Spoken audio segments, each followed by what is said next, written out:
Well, here I am, once again, reacting to something Mr. Coat. Yes, another Mr. Coat video for me to react to. And I've been meaning to do this one next, and I had a good feeling, of course, that there obviously would have been a video that Mr. Coat had done about the history of Jerry Bruckheimer films. Yes, good old Jerry Bruckheimer, a fantastic movie producer in the film business, and the fact that he's been responsible for bringing us so many amazing live-action films, especially on account of Disney and this. Yeah, of course I have to wear one of these shirts that I have of pirates for this occasion, but yeah, anyways. This was actually my dad's, but then he lended it to me, but alright, anyways. So yes, the history of Jerry Bruckheimer films, that being the title of this Mr. Coat video. Yeah, because, well, I mean, I'm on the same, if I've established this before, where you guys probably know by now that, yeah, I love me some history stuff, behind the scenes, movie background, history and all that. And also, in the case of, directors, producers, and yeah, Jerry Bruckheimer is a big one, a good one, of course. So, yeah, the many films that he's produced and such, and, well, and the thing is that, when he started off with his, studio, his own company, it wasn't just him, it was Don Simpson, yeah, the late Don Simpson. It used to be, Don Simpson and Jerry Bruckheimer Productions, and obviously Mr. Coat's gonna bring that up, and especially because in the mid '80s and from there on, they really were making a big hit, making a jam-packed with so many great live-action films. Like, obviously, one of the biggies is the early ones for them was Top Gun. Then in, say, the 90s, well, the only ones I could think of, yeah, because, that pop in my head most prominently, there's Crimson Tide, there's The Rock, with Sean Connery and Nick Cage, and another film that has Nicolas Cage, which, by the way, because Nicolas Cage and Jerry Bruckheimer, they've collaborated a good chunk of times, frequent collaborators on movies. Bruckheimer being the producer, and Nicolas Cage being the star on screen. So, as I said, The Rock, Con Air, that was another biggie. And another one that Cage would be in, that would actually come out right at the start of the early 2000s, Gone in 60 Seconds. I actually thought that was not bad. I did my review on it, if you want to go check it out. So there was that. And which, by the way, 2000's Gone in 60 Seconds was a remake of the original film of the same title from the 70s. And there was also in the late 90s, one of my favorites, Armageddon. And then, of course, what would come next for Bruckheimer in the early 2000s? Well, I mean, does anybody remember Kangaroo Jack? Probably you do, because yes, that was one of those movies that Bruckheimer was involved in. But, of course, there was also, yeah, Pearl Harbor, and then came Pirates of the Caribbean. And yeah, I mean, the thing is that many movies that Bruckheimer was producing in the 90s were coming straight from Disney. From, say, Crimson Tide and Con Air and The Rock. But they were being distributed. They were from Disney, but they were distributed by a couple of other studios that were from Disney. Hollywood Pictures, and most prominently Touchstone. So, there you go. But especially, around, say, yeah, the early 2000s, that's when Disney would really then be comfortable with doing live-action films with a PG-13 rating, starting with Pirates. And Pirates of the Caribbean, Curse of Black Pearl. That was, of course, definitely one of those movies in the early 2000s. In the case of Disney, that was a game changer. Definitely. And I think you know that, too. Not to mention that, of course, Curse of Black Pearl is what would start the whole thing of, yeah, really kicking off where Disney would do, at times, movie adaptations of their theme parks.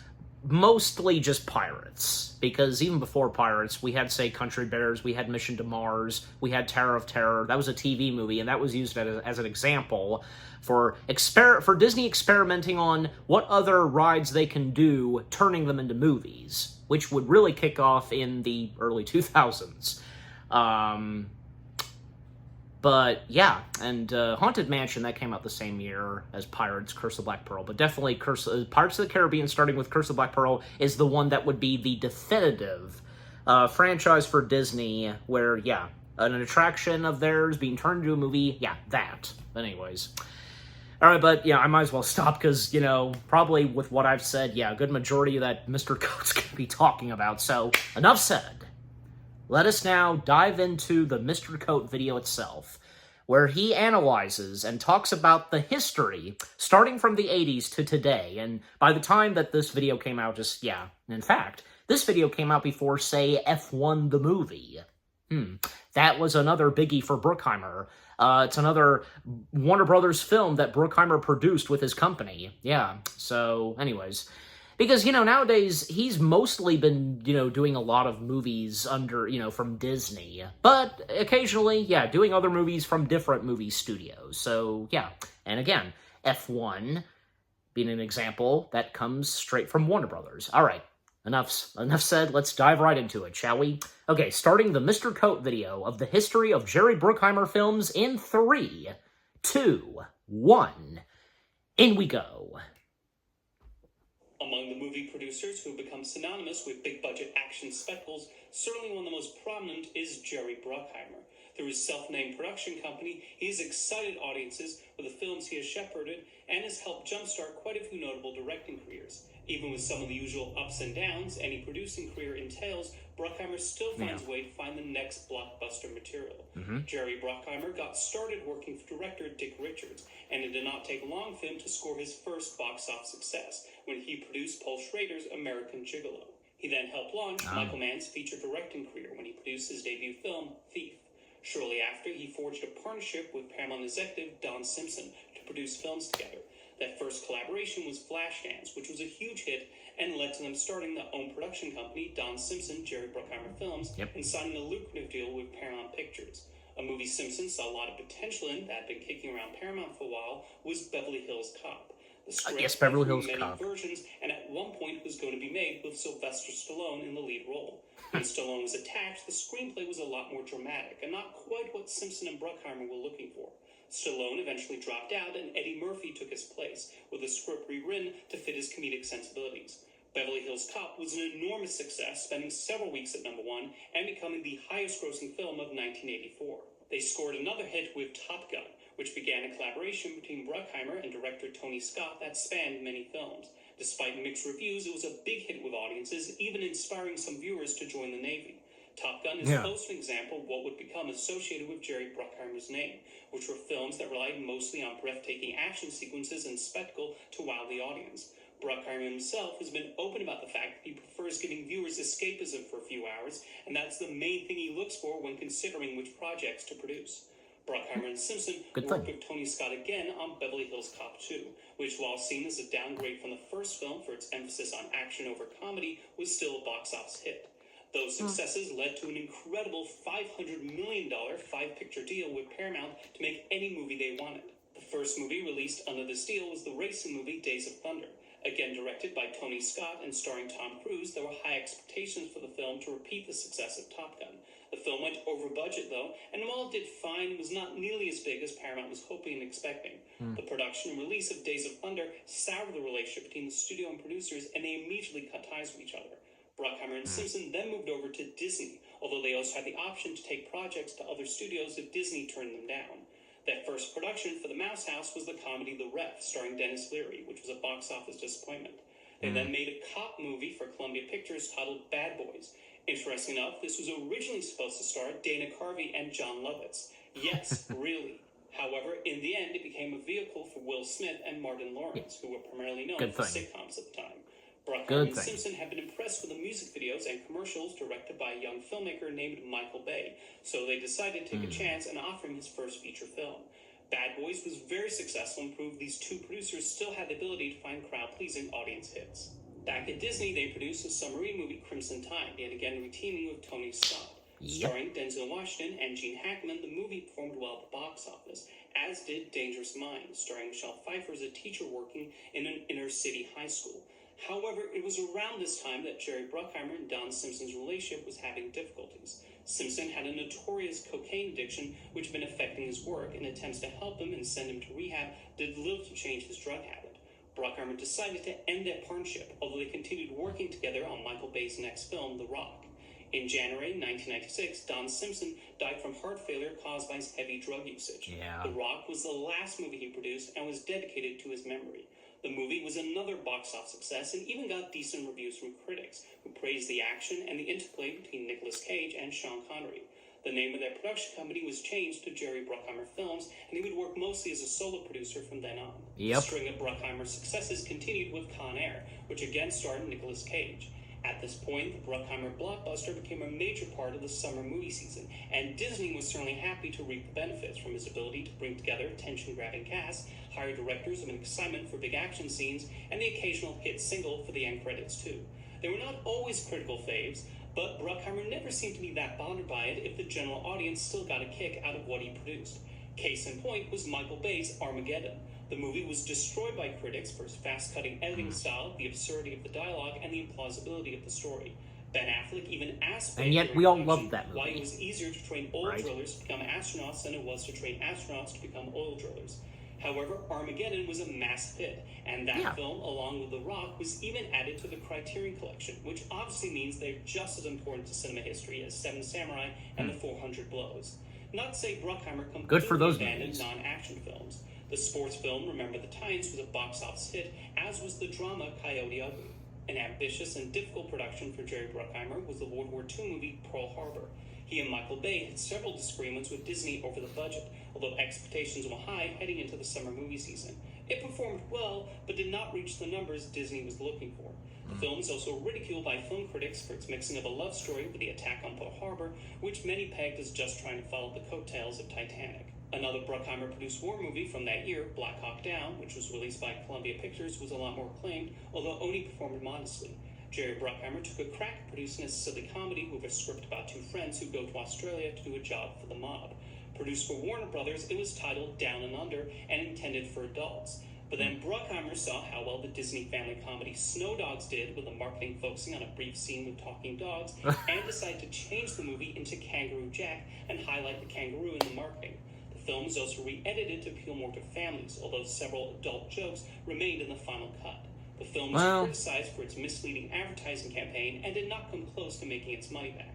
A lot more successful was Pirates of the Caribbean, based on the Disney theme park ride. At the time, Disney was looking to turn their attractions into movies, but throughout the production of Pirates, Michael Eisner had problems with the budget, and Johnny Depp's performance as a Keith Richards-like pirate captain. The film was almost shut down a few times, but Jerry Bruckheimer was able to convince Disney to keep it going, which says something about his relationship with the studio at the time. Pirates of the Caribbean had so many factors working against it, and yet Bruckheimer's confidence ultimately proved correct, with the film becoming one of the biggest hits of 2003 and giving Disney a new lucrative movie franchise.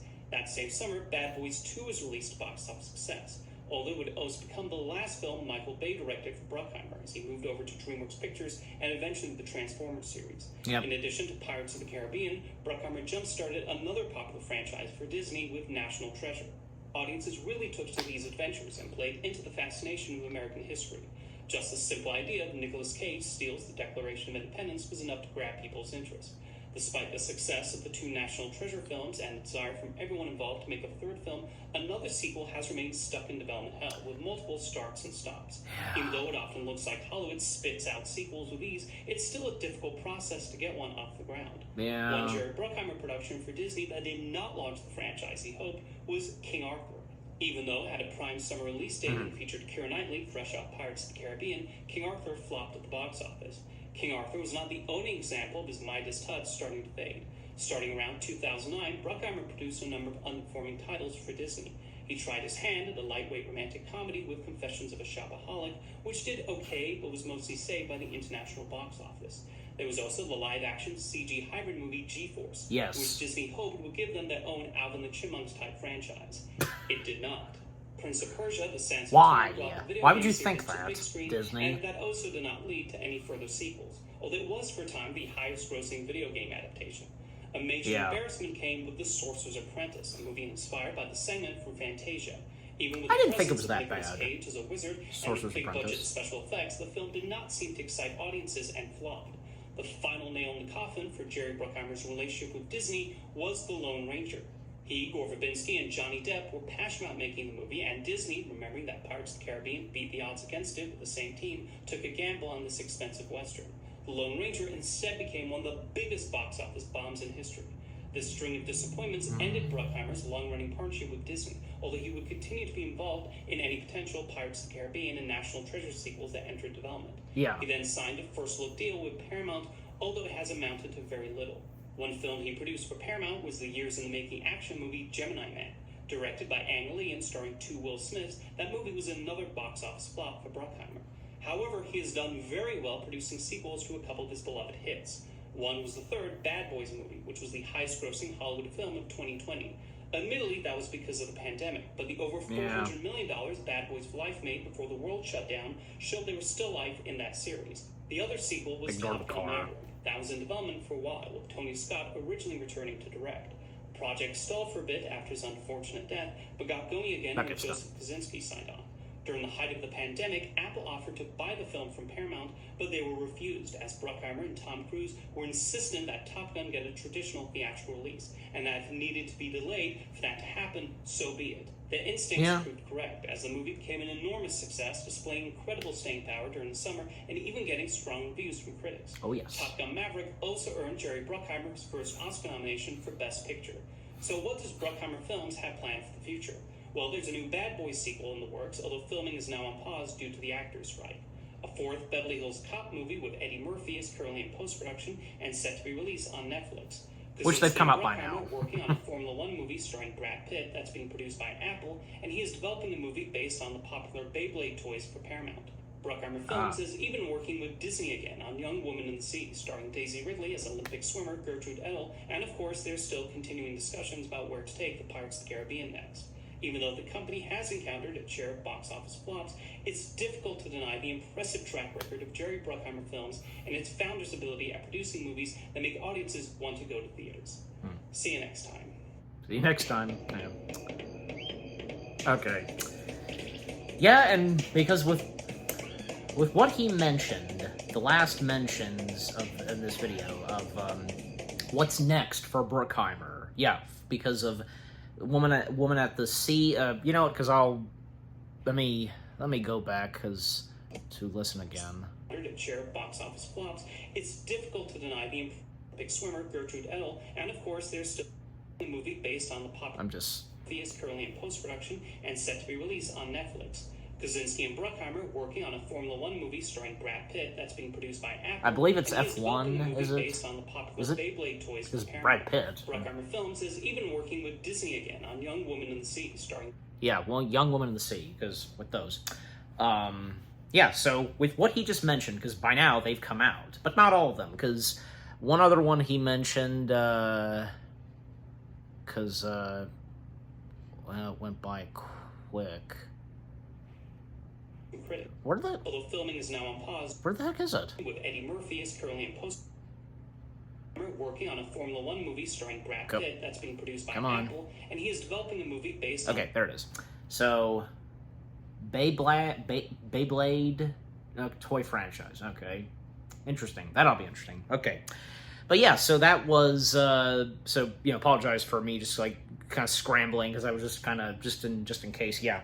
Okay, so that was the Mr. Coat video about the history of Jerry Bruckheimer films. Yeah, and not my intention because I genuinely, and I gotta really have it be processed in my brain fully. Where Beverly Hills Cop was one of those first big films for Bruckheimer and his late producing partner, Don Simpson, And it came just before Top Gun, so And I didn't quite fully realize that, they worked quite a lot at times with the late Tony Scott.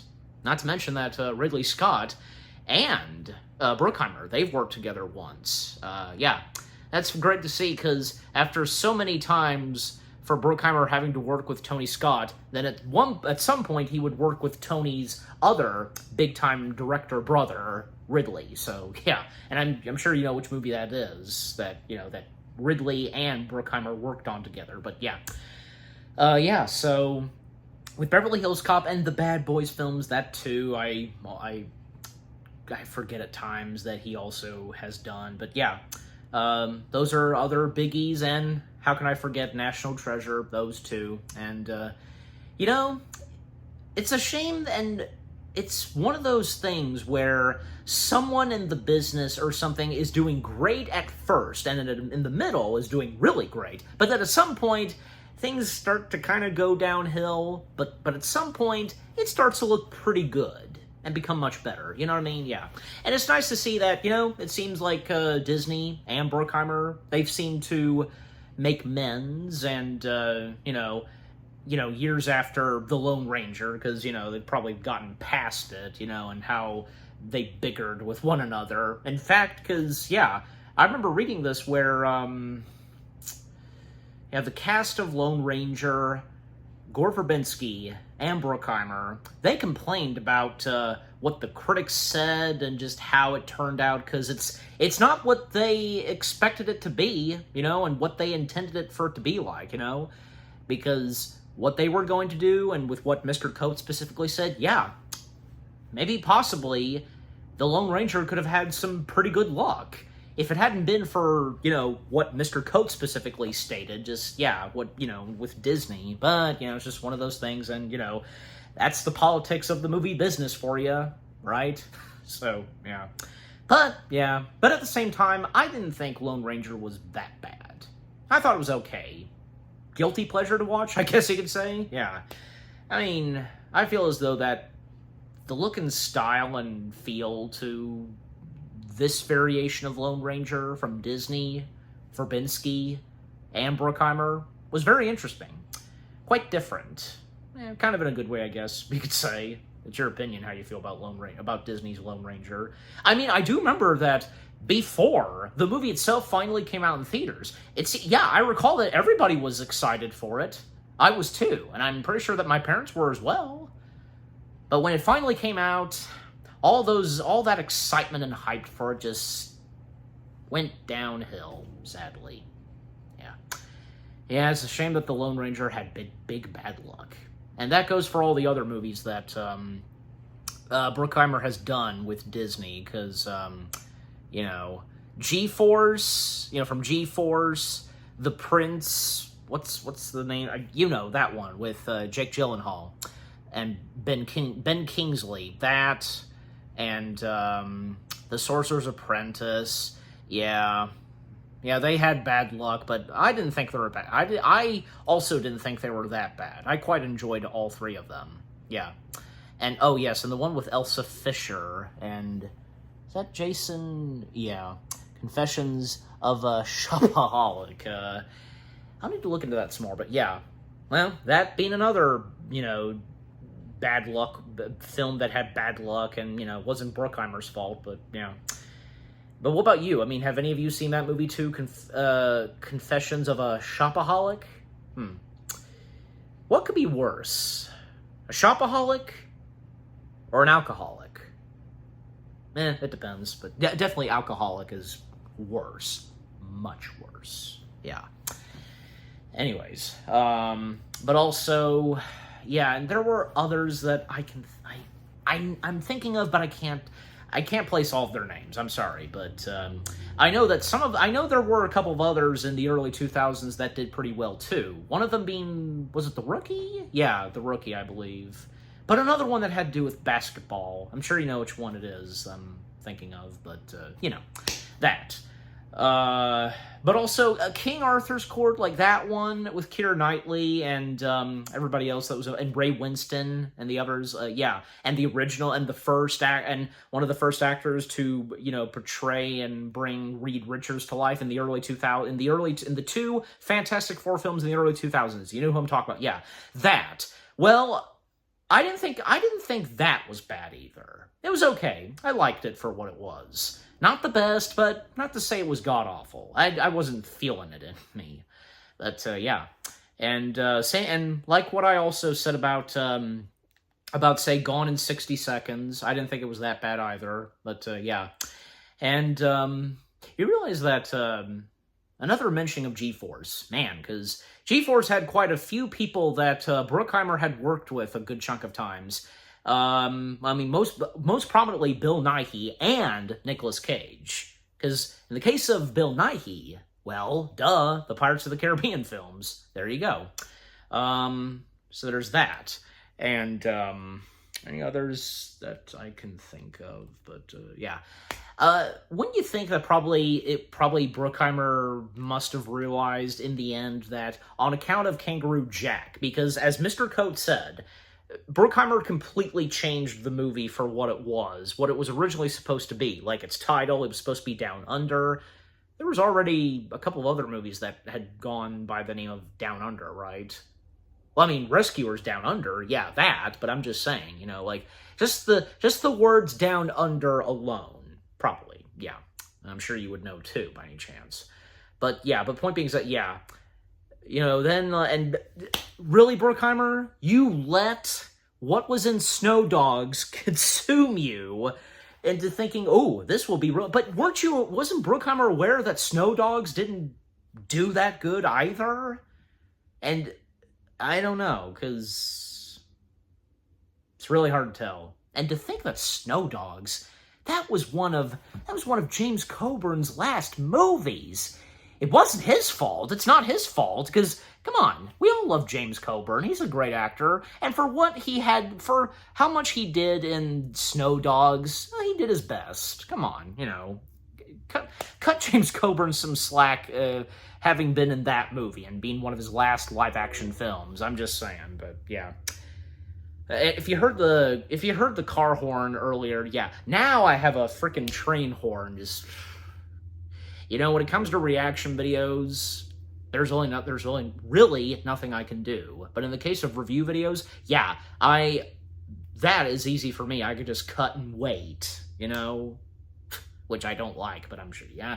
I'm pretty sure you've been in that same territory. You know that feeling and pain. Just, ugh. Anyways, I'm trying to think of what else to mention, because, yeah, but overall, because with the mentionings, the aftermath, and with the mentionings that Mr. Coate made about what was at the time of this video, what was to come next for Bruckheimer, the next movies he would be producing. Yeah, because by now, they've already come out, not all of them, and, well, especially in the case of, say, Pirates and National Treasure, because, yeah, well, I mean, Pirates of the Caribbean is kind of slowly underway. They're still working on the script, as we know.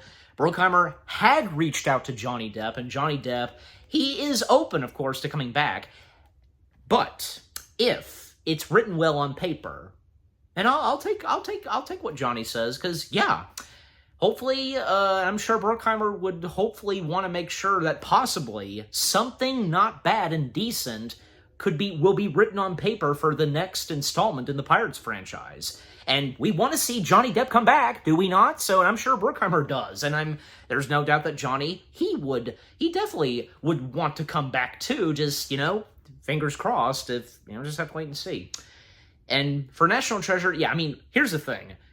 Yeah, it's interesting that Mr. Coate didn't bring this up. Well, and on account that obviously, yeah, as I recall, Bruckheimer had no involvement with it. Does anybody even remember and still care for the National Treasure show that came to Disney Plus only for one season? Sadly, that had bad luck.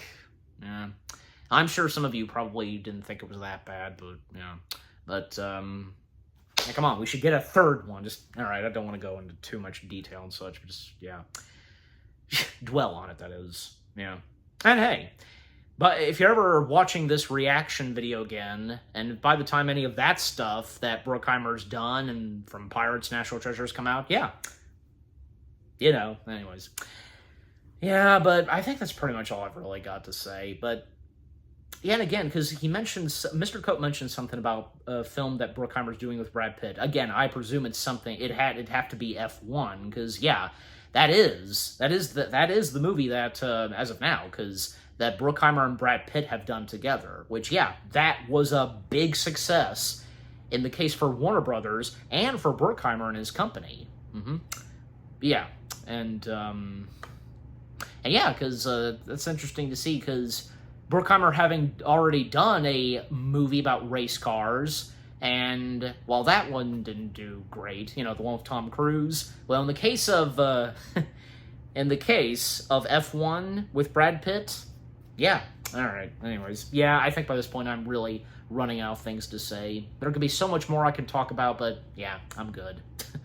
But yeah, just overall, the Mr. Coat video of talking about the history, the beginning and today of Jerry Bruckheimer films, really fascinating. You know, Mr. Coat doing an excellent job at doing history stuff and all that.